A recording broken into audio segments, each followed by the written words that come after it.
Good evening, everyone, and welcome to the Briancrombie Radio Hour on Saga 960. Well, it's been a tough week. It's Friday, weekend's here, and I thought that we'd reach out to an inspirational person who I've come across and get some recommendations for living a better life. I want to introduce you to Jennifer Febel. She is known for the words, "You are not broken." It's become her personal and professional mantra, and one that she intends to spread out to as many people as possible, and one of the reasons why she's reached out to us to speak with us this evening. She's been a mentor, a coach, a motivational speaker, and she offers alternative support for anyone suffering from overwhelming things, unexplained sadness, past trauma, and that isn't finding the healing they want through traditional mental health services, and are tired of what she calls the emotional roller coaster. Through her live and virtual events, Jen specializes in bringing a mixture of humor, honesty, and personal truths to help inspire a new perspective on health, growth, and change. So Jen, who are you? You say that you've walked a path of brokenness and lived to tell the story. How have you walked the path of brokenness? So, my path of brokenness and story started when I was 19 years old, and I was diagnosed with 7 different mental health diagnoses, including anorexia, bulimia, major depression, generalized anxiety disorder, obsessive compulsive disorder, suicidal ideation, and self-harm, which means, yes, there are scars on my body that I put there. And I had multiple specialists tell me that I was broken, that statistically I would never recover from any of it, that I would be on medication my whole life, and that the best I could hope for was just to learn to manage the symptoms of my brokenness, but that I was just born with something wrong with me and I just had to learn to deal with it. And yet here I am many years later. I've been fully recovered for over a decade, medication free for over a decade, and I now have the honor of working with other people and helping them understand that no matter how many very smart people with very impressive degrees on the wall and letters after their name tell you that you're broken, it's just a story that we're telling ourselves, and that it's not necessarily true, that everyone can find healing. What an incredible situation. So, how did you get through this? In the beginning, I didn't. I smacked into a lot of walls. I believed the story that I was broken. I did. I have a degree in psychology, so I studied it because, of course, everyone who studies psychology is there to figure out what's wrong with me. And I was looking for answers there, and I didn't really find any answers. I went to talk therapy. I did the whole medication merry-go-round. You know, you start on one med. Statistically, I was told I had a 12% chance of ever being able to live without medication because once you come off it, not at a certain number of times, it's probably not going to happen. I was seen by 12% chance. 12% chance. A 12% chance. Well, that's the question, right? Well, they go by if you go on medication and then come off it and have to go on it again. Each time you come off and go back on, your chances of living without it apparently drop each time. And so these are different, antidepressants that you were on? Correct. Yes. I was on multiples for years. I was seen by crisis teams in hospitals, outpatient programs. They wanted me on inpatient. I refused. And I did everything I could within the system, to try to find my way and to work with what I had. And I kind of got to this place of all right, I guess this is the hand I was dealt. I guess I just have to live with it. And I was just making the best of it. And then I luckily ended up where all my anxiety came into a massive phobia where I wouldn't leave the house. And when it comes to phobias, there's very little interventions, and that led me down an alternative path. And I was shocked when, after working with this alternative path, not only did the phobia disappear, but I suddenly didn't need the meds anymore. I suddenly found this new connection to myself, and then I'm very nosy and nerdy, and I'm like, well, how did that work? Why is no one talking about this? How is it that 4 years of a degree and 13 years of personal therapy never came close? And yet one session with my coach nailed on the head what all that stuff missed. And so I made it my mission to figure out what this was, and that kind of led me to now working with others to help them. So what was this alternative method? The alternative method combines Jungian psychology, Gestalt psychology, and the dreaded H word hypnosis, which you don't say that in public without people taking a step away from you. So you got to ease into the H word. And it's basically about conscious mind, unconscious mind integration, how to balance the hemispheres of the brain, how to connect in with the wisdom inside of us in a way that makes an actual difference in our life versus, a lot of the spiritual bypassing where people are all about love and light, but they don't really know how to connect with it.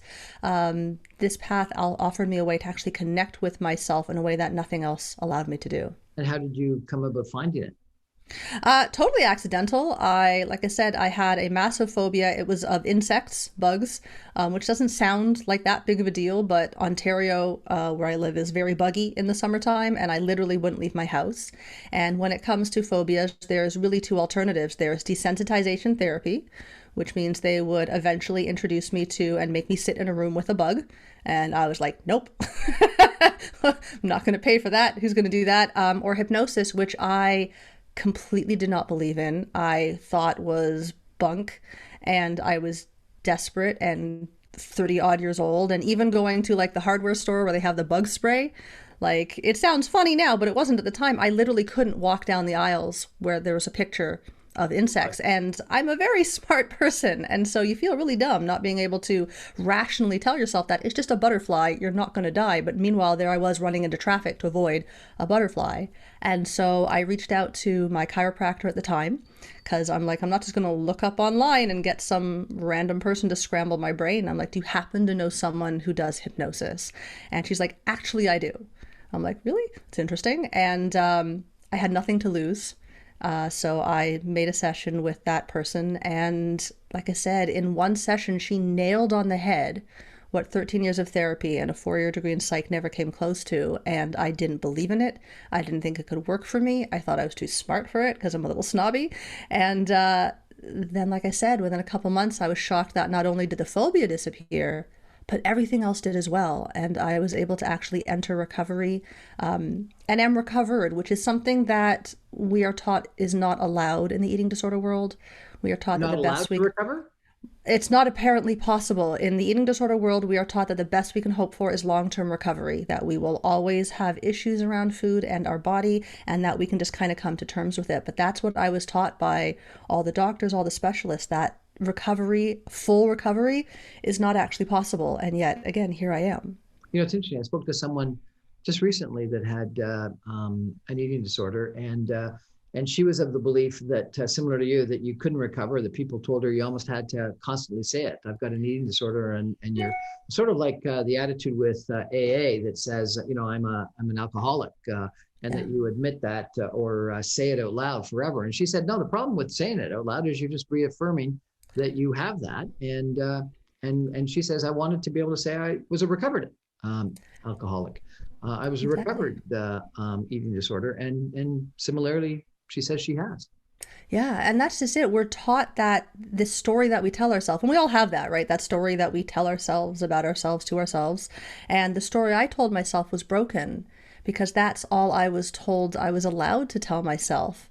I mean, these people I went to were very smart. They had a lot of degrees on the wall, a lot of letters after their name, and so I believed them until I had evidence that it wasn't true. And that's why I'm so adamant about working with people and spreading the message, especially nowadays. Mental health is really at the forefront, which, I mean, it's always been there, and we always have those days where we talk about it.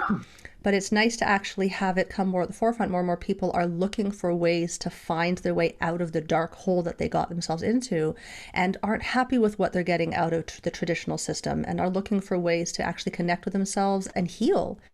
Not just manage the symptoms, but actually heal through it. Actually get better. Actually get better. And not enough people are talking about the fact that that's actually possible. Well, you're an inspiration. And it's a fascinating story. We're going to take a break for some messages and come back more with Jennifer Febel and her story in just a minute. Stay with us.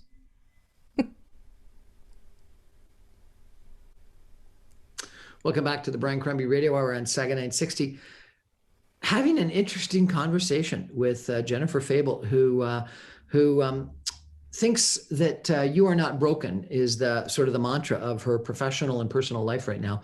Because when she was a teenager, she was diagnosed to have 7 different mental health disorders, including anorexia and bulimia, but then a whole bunch of other ones as well that she was telling us about, and we're going to talk about a little bit more.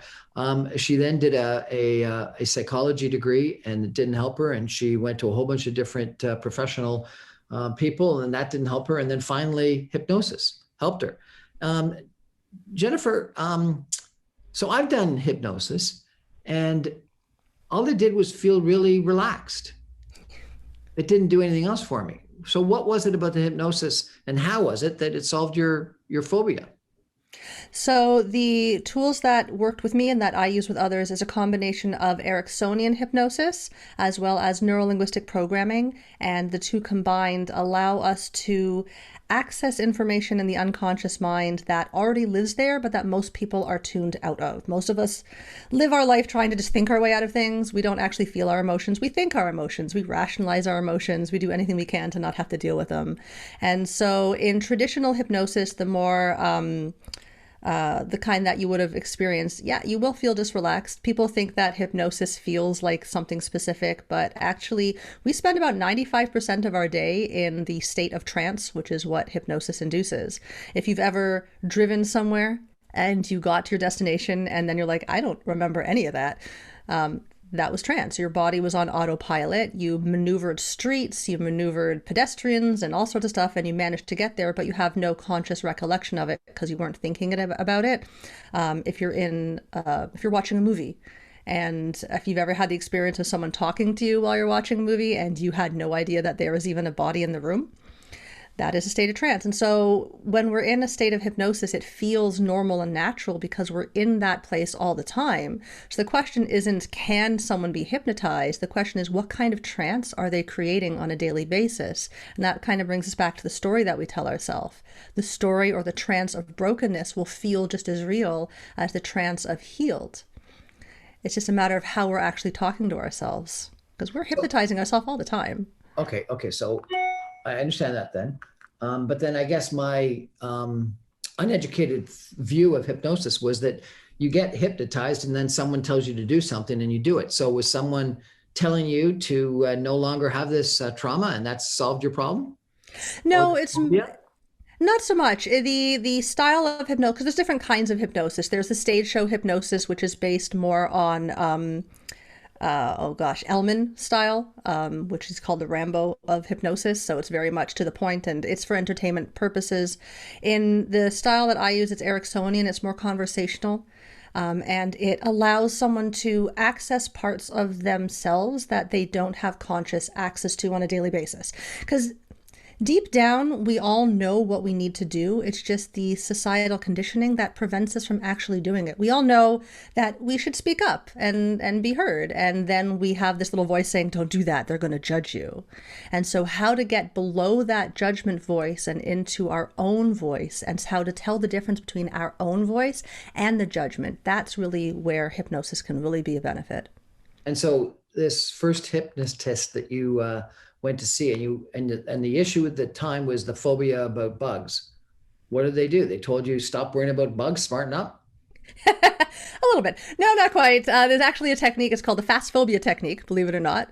And it is a double dissociative technique. So in traditional trauma therapy, what they have you do is they have you remember a traumatizing moment of your life and they have you relive it. And the idea is that we're going to flood you with all these really negative emotions all at once. And once you realize, oh, I didn't die, you're going to suddenly have this aha moment and be okay. And it is effective and it works. And most people don't have the chops to keep up with it because you're going to be traumatized over and over again before you have this aha moment.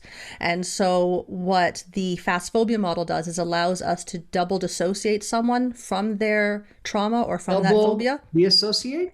Double dissociate. So when we're associated into a memory, we're living it as if it's real. And if we relive it over and over again, our body responds as if it's real. In a dissociative state, we kind of watch it as if we're watching like from the third person. So I can see myself in the picture and I'm watching myself do it. And so therefore I'm a little bit more removed from the emotions, but I still see it's me. And so I still have that traumatizing connection. In a double dissociation, we have them watch themselves watch like a movie screen. And it allows the person to reprocess the trauma without reliving the trauma. and it is brilliant in its impact. I've used it with my own clients for severe trauma, some unspeakable trauma, for other kinds of phobias. My very first client actually was a woman who was unable to swallow pills. And she's like, that sounds so silly, but as I get older, I need to be able to take a supplement. And every time I think about swallowing a pill, I choke. And so in the first session, I gave her an imaginary pill and I said, here, take this imaginary pill. And she says, okay. And I gave her a real glass of water. I said, put the imaginary pill in your mouth and swallow the water. And she couldn't. She started to choke and panic because she had this built-in memory of when she choked back from childhood. And so we did a couple of sessions. By I think it was the second or third session, I gave her an imaginary pill. I'm like, let's see what happens. She swallowed it. And I said, okay, well, let's test a real one. So I got like a little teeny tiny sugar pill. And she put it in her mouth and took her a second because she'd never swallowed a pill before. So she's like, and then she swallowed it. And I think I was more excited than she was. It was just amazing to see someone go from absolute panic and terror to being able to have her brain reprocess the trauma, not in it, because your unconscious mind can't tell the difference between real and imagined. So when you do that trauma therapy and you relive it, your body's literally reliving the trauma. So it installs as you're trying to pull it out or uninstall it. So the double dissociative method allows us to uninstall it without reliving it. And it's quite clever. And this is what this person did with you to get over the phobia of bugs. Did that, as well as, like I said, some Ericksonian hypnosis and something called timeline therapy, which is the same idea as trauma therapy, but instead of associating you into a memory, we do it from a distance so that you can get the wisdom without reliving it. Get the wisdom without reliving it. So that you analyze the lessons learned without actually having to go through the trauma all over again? Basically, so that I learn, hey, I'm okay. I can keep myself safe. I know how to protect myself, which I can't access that information when I'm freaking out from the trauma. And so by having someone get the information and the lessons learned without having to relive it allows the process to go a lot faster, a lot smoother, and it means that I can help someone without having to re-traumatize them continuously, because it's hard. A lot of people give up on the desensitization therapy, which is the current mainstream way of dealing with trauma. Because you're going through trauma over and over again. It makes sense. Right? Yeah. Who would want to do that? Who would sign up for that? for sometimes years. Okay, so you did this hypnosis and these several different techniques, and you got over your bug aversion. Your phobia against bugs. What led you to then try the same hypnosis for your other problems, your other issues? I actually didn't. It just kind of went along with it. I only did it for the phobia. And then a couple months later, after I literally only took 3 months of working with this coach every other week or so. And I was surprised to find that I started feeling better and having more positive thoughts. And the dark thoughts that I used to have just stopped being there. And then again, I'm nerdy and I'm like, how the hell did that work? Like, why is no one talking about this? How did that work? And so, I mean, I was working in animal health at the time. I managed animal hospitals. I did marketing for an animal health company. I was fine in my job. But I wanted to know how this worked. And so I took the training just because I wanted to find out, never expecting to ever work with anyone. And once I understood how it all works, I was like, that's brilliant. And then, like I said, this person came up to me. I actually had posted on social media. I'm like, I'm a hypnotherapist now, because I thought that was funny. And someone came up to me. She's like, hey, can you help me with this pill phobia? And I'm like, oh, I guess. Like, this thing that I thought was hilarious can actually make a difference in someone's life in the same way it did for me. Your life, it sounds like. It made a huge difference in my life, and So it gave you have no meaning. problems. You have no eating disorders anymore, Not at all. Not at all. and you don't hurt yourself anymore. Correct. Not at all. So all those things have gone away.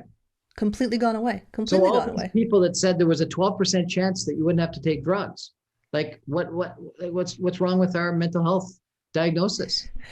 It is based on the best information we have at this moment. And I think that the biggest problem is that emotions are a subjective experience, and it is impossible to get objective data about the subjective experience. And so therefore we dismiss it. It is impossible to get objective data about the subjective experience.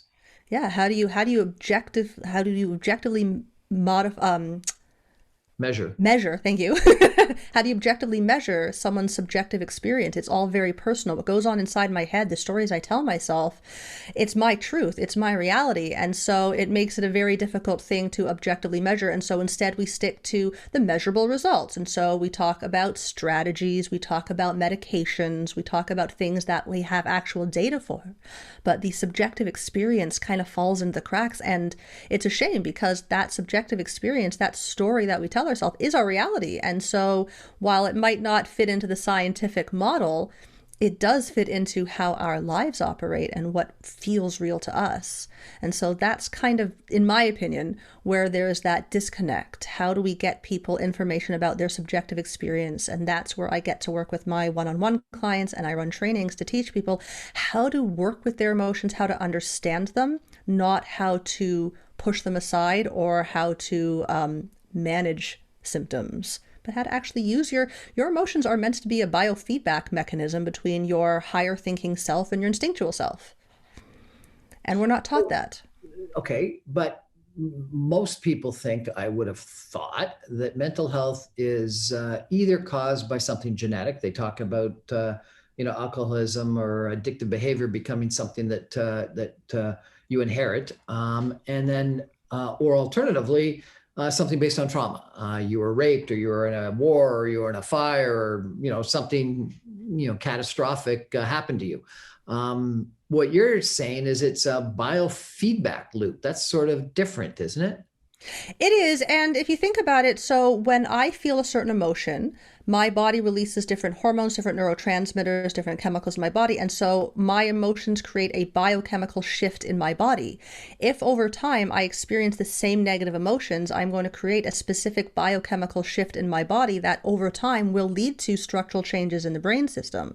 And that doesn't mean that it can't work in the reverse as well. If I find a way to find wisdom in the emotions, if I find meaning in my experiences, then that causes my body to release different biochemicals, different hormones, different neurotransmitters, so I can create that biochemical shift in my favor.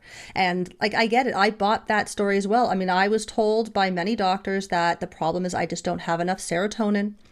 I don't have enough norepinephrine, not enough dopamine in my brain. Anyone in mental health has been told the story that a diabetic doesn't make enough insulin and they need to take insulin, and there's no shame in that. And someone who has depression or anxiety is not making enough neurotransmitters and we need to take it outside of ourselves in the pill form.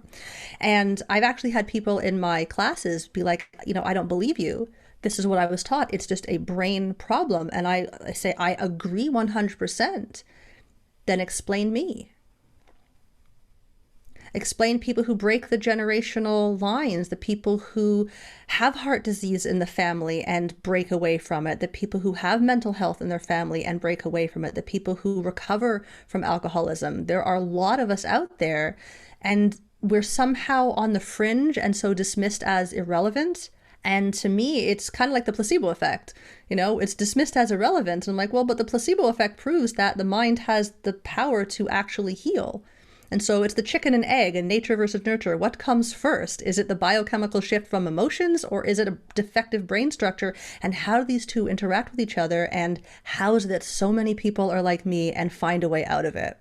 So this is interesting. And your analogy of the placebo effect is kind of compelling. Why don't you explain the placebo effect to everyone, just in case they don't understand it? Sure. The placebo effect is the idea that, so whenever we do scientific studies, we always have people who get the actual medication and people who get saline or a sugar pill.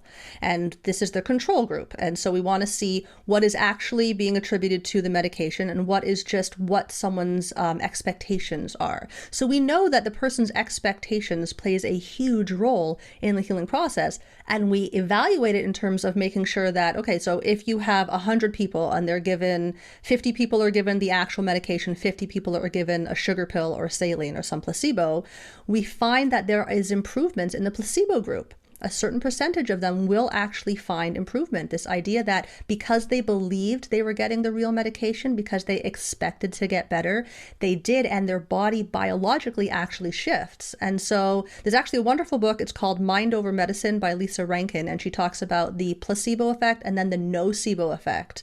The idea that if our expectations is for a negative outcome, we can bring that on as well, which anyone who suffers from anxiety knows that one very well. right? So the placebo effect shows that our mind plays a huge role in healing, and yet we dismiss it as, that's just the placebo control group. I'm like, well, but that shows that the mind is powerful. Why are we not tuning into that more? It's interesting. I used to work in the pharmaceutical business, and I had in our company antidepressants, and we had to have really big sample sizes for our studies because there was a placebo impact. Yeah. And we went farther into describing. I think you would agree with this, but it was not just they took they thought they were going to get better. It was that they went into a room with someone with a white coat that had doctor on their coat that said they would get better, and they took the pill. And so it was sort of this whole environment that said, and even though they were in a test that they knew that half of the people were being given a sugar pill, so they knew that half of them may not actually be getting the right thing because someone told them, here it is, and you're going to get better. They got better. Exactly. And so then it makes you kind of question why I was being told you have a 12% chance of recovery if the expectations of the patient is that much of an importance in mental health. Why are we not offering more hope? And the reason for that is because hope comes with, lawsuits. You So told me I'd get better. you got to be told. You got to be told if you think you can get better and you want to get better and you believe you can get better, you will get better. And you have to have the right tools and resources. If someone is stuck in depression or in anxiety, they don't have the resources that they need. They don't have the ability to work through how to problem solve their emotions, what to do with those emotions when they come up. We're taught how to manage them. Like I remember one of the coping strategies I was taught by one of my therapists long ago was, instead of harming myself, they wanted me to put a rubber band on my wrist and snap it instead of turning to more extreme measures. And I remember sitting there and like, so you're okay with me hurting myself. You're just nothing that makes you uncomfortable and creates scars. So you're okay with me having the mentality of wanting to harm myself. You just don't want me to, you want me to do it in a more socially appropriate way. And that's the therapy that was given for self-harm. Just harm yourself, but let's do it in a way that's a little less damaging. And I mean, it's better. But is it? But it seems that, this harm reduction that people in addiction have, which is if they're on cocaine, get them off cocaine, but get them on marijuana or something like this. Is that the same analogy? Not quite. I mean, with something like cocaine or the hardcore drugs, we know that, and studies have shown that when someone has an addiction, it's because they are there's lack of social connection. It's isolation that often leads to addictions. And so we can't just get someone off the drug and then leave them with the same tools and resources they had that led to the addiction in the first place. We need to teach them how to say no. We need to teach them how to connect with people. We need to teach them how to find ways to connect with people that feels authentic to them. So we can't just swap out one drug for another and be like, yay, better. But that is sometimes where the system leaves us. And they say, look, you're not harming yourself as much. You're not doing as much coke. We must have done a good job. Yay. But the person themselves doesn't really feel much better. So I interviewed a person who said, think about the addiction or the mental health issue as a relationship, and whether the relationship is actually doing you any good or not, and break up with the relationship. Does that make any sense? It does make sense, but it doesn't take into account the fact that so many of us are taught relationships based on the Hallmark Channel, which is like codependency. We're taught that a relationship means giving up our own sense of self, giving up our needs to please another person. And so if we don't know how to have healthy relationships outside of us with another person, the chances of us having a healthy relationship with substances or things in our life. So it's nice to say, just break up with it, but how? We're not taught the how of it. We're not taught, I have to first know that I am worthy and deserving of better things before I can take that step. And that's the missing point. That's the piece that I like to help people fill in. We're chatting tonight with Jennifer Febel, who is a coach, a keynote speaker, a motivational speaker, and she's got something called Live Life Unbroken, which is one of her programs, which we're going to talk about a little bit after a message break. Stay with us.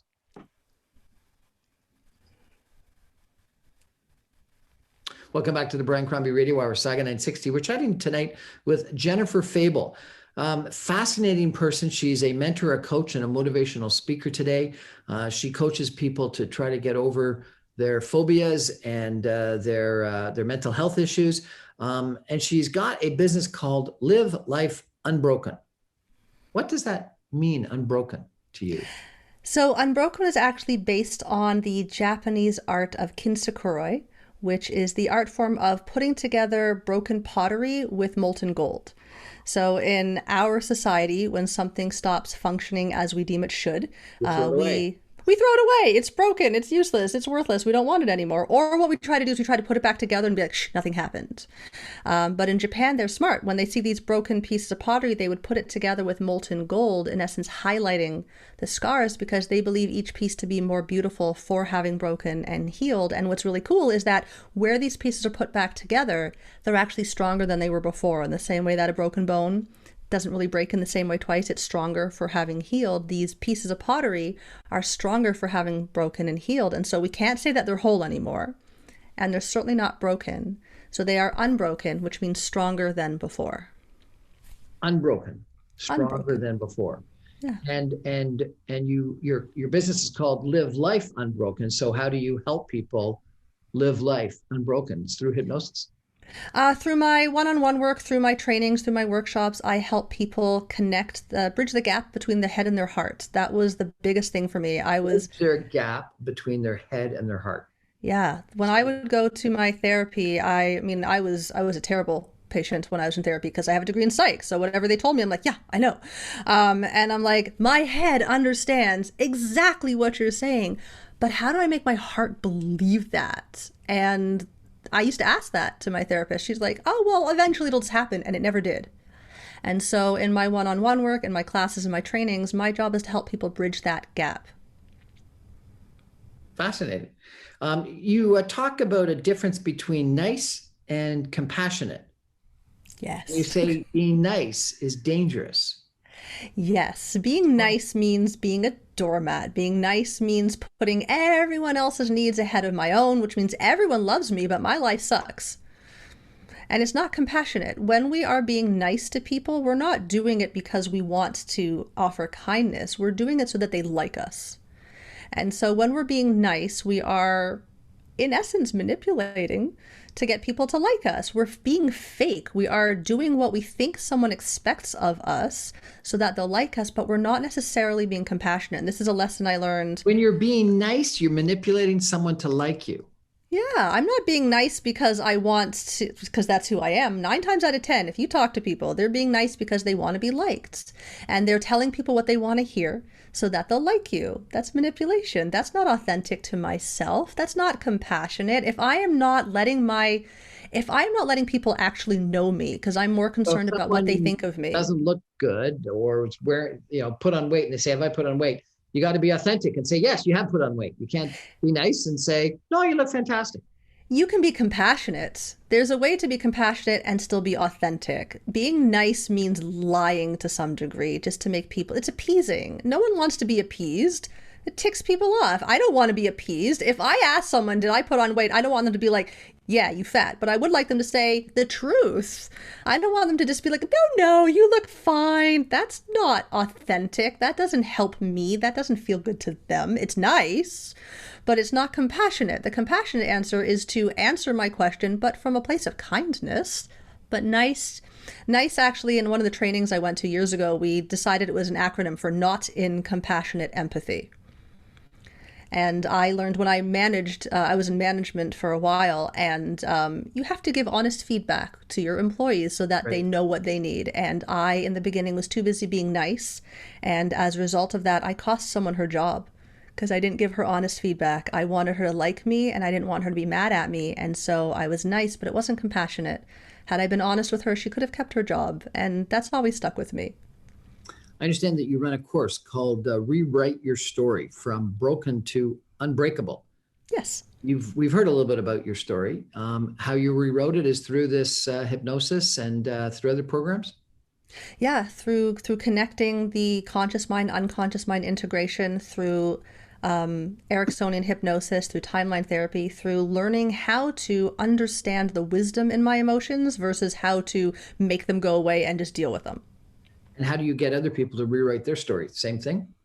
Same thing, yeah. So the class that I offer is more of an introduction so that people can get an idea. Like most of us don't think about the story that we tell ourselves. Most of us don't realize that the story that we're telling ourselves is in a lot of ways creating our reality versus describing our reality. And so the course is all about telling people and teaching them how to start to tune into that. It starts with getting people to write their story as a paragraph, and then I have them boil it down to a single sentence and then a single word. And people are often very surprised by where their story is starting. And that's why it's called Broken to Unbreakable, because of course my story, when I boiled it down, was broken. And a lot of people, when they boil down the story that they're telling themselves in their head, is not how they want to live. What caused your brokenness? Ah, gosh, that's a whole other that's a whole other like hour talk. I mean, growing up, we were taught to be nice. Growing up, I was taught that being angry was not allowed. And so I learned, instead of letting my anger out and expressing myself, I learned how to be quiet. I learned how to try to be invisible. I learned how to try to make myself not seen, because I thought that that would be safer, because my anger was a threat to other people in my life. And instead of being taught how to use my anger, so when we're feeling angry, it's usually because we have to speak up and set a boundary. Somehow we're giving too much or we're not receiving enough. And so anger is one of the most important emotions that we have. And there's a lot of evidence that suggests that depression and anxiety are actually deeply repressed anger. And most people, if you talk to them, yep. Deeply repressed anger. Anger, yeah. I actually give a talk. It's called "You're Not Anxious, You're Pissed Off." You tell me someone who has depression and anxiety, I will show you someone who doesn't know what they need or how to get their needs met in a healthy way. And so they're pissed. Of course they're pissed. They're not getting their needs met. They're being nice. They're making everyone around them happy, but they don't know what they need or how to speak up. And so they're hiding their anger. And over time, that Hide leads their to a lot of anger and then they problems. become depressed. They get mental health issues. Well, when you're not acknowledging your anger, it means you're not acknowledging your boundaries. Your boundaries are how you know where you are and where you are not, what is in your realm of control and what is not in your realm of control. So your boundaries are directly tied to your sense of self. And so if anger is the emotion that your unconscious mind uses to let you know when something's going on with your boundaries, then that means anger is directly tied to our sense of self, and yet it's the first emotion we're taught to turn off. So what do? You tell people to do scream therapy or something like that? Actually, I do promote something called anger work. I think every adult Anger should do work. it. Anger work. It is a 5-minute process. You spend 2 minutes beating the snot out of a pillow, and then 3 minutes just venting. Because you know what? Those angry thoughts we have are valid. We don't want to spew them onto our partner or our coworkers or our boss, because we'll get fired and end up broken, divorced and alone. But we do need to honor it. If it's in your head and it's valid, so we need to give it somewhere to go. Otherwise, it just rattles around in our brain all day and makes us nuts. So yeah, I advise people to go do anger work. And pre-COVID, I was running retreats. And at the retreats, we actually do what's called screaming at trees. And everyone thinks it's insane until they do it. And then they love it. Screaming at trees. Screaming at When trees. you're So venting good. all this stuff, do you tell people to vent it to you or a therapist or somebody other than the person that they're angry with? Journal, their journal. Your anger is your unconscious mind letting you know that you're giving too much or not receiving enough. And so we need to process it. We need to give somewhere to go, but you don't want to blast it onto your coworkers and friends.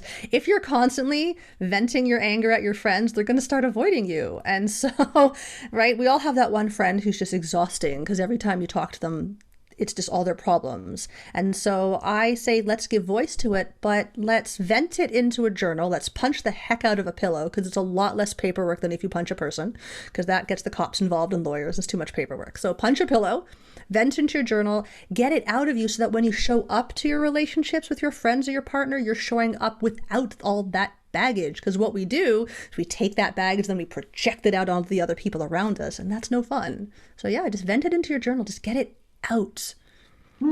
Fascinating. Let's go back to what we say to ourselves, our stories. And you say that you also do neuro linguistic programming. Is that correct? Correct. Yes. Um, coming back to this idea about the stories we tell ourselves, and you say that people said that you couldn't get over your eating disorder, but you got over your eating disorder. In Alcoholics Anonymous, they think that you got to say for the rest of your life that I'm an addict or I'm an alcoholic.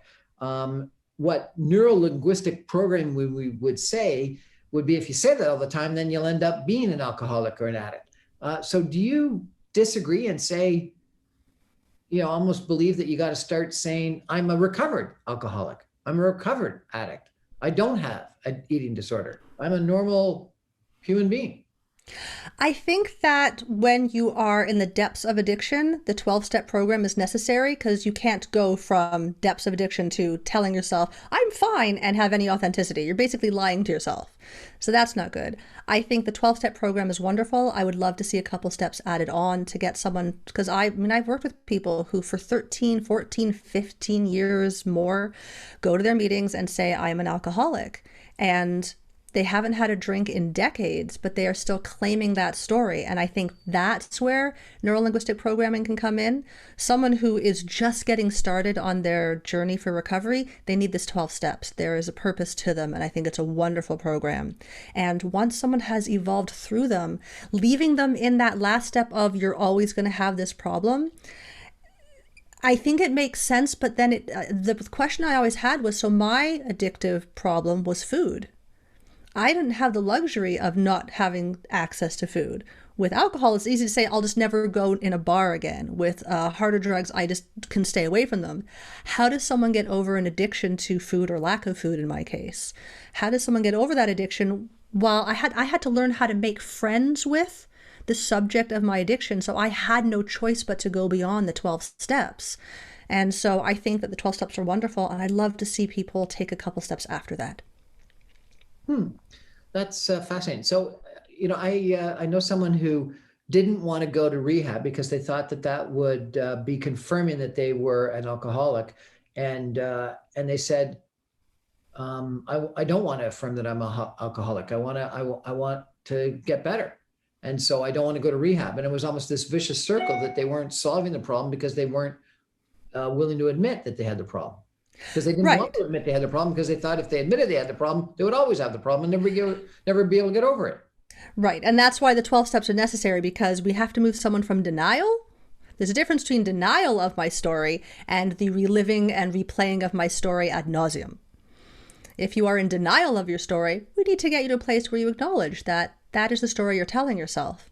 And then we need to take a couple extra steps to say, how do we now change that? How can we start to rewrite that story so that it's one that you want to live? We're having a fascinating conversation tonight with Jennifer Febel, who is a coach and mentor and a motivational speaker, and helps people get over their negative stories. It's a fascinating conversation, Jennifer. Thank you so much. We're going to take a break and come back with some concluding comments in just a minute. Stay with us.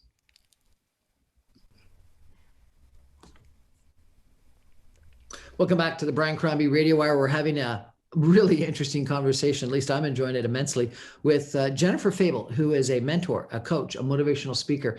She had 7 different mental health issues when she was a teenager. She got a psych degree. She went to numerous different experts. They told her she had a 12% chance of not needing antidepressants long-term in life. And she cured herself. And she cured herself through a coach that she went to that got her into hypnosis, that first of all got her over a phobia of drugs. Sorry, not drugs, of bugs. And then that solved everything. And she decided to look into it and became a hypnotist herself and a coach herself. And she runs a bunch of courses and retreats and podcasts. Jennifer, how can people access you and some of your knowledge, your website, your podcasts, etc.? Yes, so my website is www.livelifeunbroken.com. You can access my podcast. It's called Bridging the Spiritual Gap. It is on Spotify. It is on iTunes. It is recorded live. So every Thursday night at 8 o'clock Eastern Standard Time, I run a weekly healing circle. And we connect on Zoom. What's a healing circle? A healing circle is where you gather to just get a time out from the COVIDness of life. And we do some breath work, we do some grounding. Every week I talk about a different topic related to mental health, emotions, change, growth, what it means to speak your truth. And that's what's recorded, and that becomes my podcast. And then afterwards, I follow up, I lead everyone through a meditation practice, some grounding, some bubbling, and some breath work. And then we end with a gratitude Bubbling? practice. What's some bubbling? Bubbling is energetic boundaries. It's literally imagining yourself in a bubble. And I teach people, so what is in your bubble? What is in your space? Are someone else's opinions in your space? Get it out. Is someone else's judgment of you in your space? Get it out, which means we have to first know where our space is. And most of us have no idea. And so it's all about figuring out, where is my space? Because once we get all that noise from outside of us away, we can find this moment of, and most of us are really needing that right now. So the Healing Circle was born last year when COVID struck, and physically we might have to have some distance, but mentally, emotionally, energetically, we can still connect. And so that's how they were born. And it's just a time, like I said, to get a little time out from life and connect with other people, get some new resources, get some help. And it's a way for me to offer some insight to people for free, because right now people really need some help. No question. So I know someone who thinks license plates have meaning, and they read license plates and find meaning in license plates. Would hypnosis cure that? I don't think that's a problem. It depends on what the license plates are telling them. If the license plates are telling them that they're wonderful, I say keep that story. It's great. If they're telling them that, life sucks and they should hate themselves, I would work with them to let them find a better story in the license plates. Fine. So still believe the license plates have a message, but find a better message. Why not? In the spiritual world, we're taught that feathers have messages, that dimes have messages, that numbers have messages. If a message empowers your life, I mean, let's be honest, based on the information that we're picking up around us, we're getting a sliver of the data available. So most of the story is we're just making it up anyways. And so if you're making it up anyways, make it up better. And so if you can... If you're making it up anyways, make it up better. Okay. Make it up better, right? Okay, so I've got another friend who you talked about, the person who always is complaining. This person always complains about one specific relationship in their life. You're saying, write it down, journal it. Don't incessantly talk about it with people. I'm saying that the person that they're talking to probably needs to stop being nice and be more compassionate. Say, I am so sorry you're going through some stuff, and I would love that you find a better way to vent it, because I don't want to be part of you reinstalling this story. And then you can say to them, maybe it'd be better to vent it in a journal, and people get touchy. So I would advise you then duck, because they're probably going to swing. People like their stories. Eating disorder. What's the solution to that? Oh, eating disorders are complex little beasts. It's about not knowing how to take responsibility for ourselves. It's about not knowing that we're allowed to exist and have opinions different from the people around us. It depends on what side of the spectrum you're on. If it's more the anorexic bulimic side, it is a fear of not having responsibility, so over control. On the other side with overeating, it's a terror of having any responsibility at all. I want everyone else just to take care of me, and then everywhere in between. And so eating disorders, when I work with them, are all about bridging the gap between head and heart, and then giving them tools and skills on how to know what they want, how to get their needs met, and to know that they're allowed to have an opinion different from others. Addiction? Isolation. It's isolation. There's so many studies that show that when, like, I can't remember the specifics of it, but they did, it's like rat utopia. And they gave these mice everything they wanted and access to everything they wanted, and then drugs, but no other mice around, and they would get addicted. But when they had the same environment, but other mice and rats around to socialize, they didn't need the drugs as much. And so there's a lot of evidence that shows that isolation, mentally, emotionally, from others and from ourselves, is where addictions come into play. And so I think giving people ways to connect with themselves and with others is a great first step. Maybe not the be-all and end-all solution, but a great first step. Remind us your website. www.livelifeunbroken.com. Jennifer Fable, thank you so much for joining us tonight. What an interesting conversation. Thank you so much. It's been wonderful.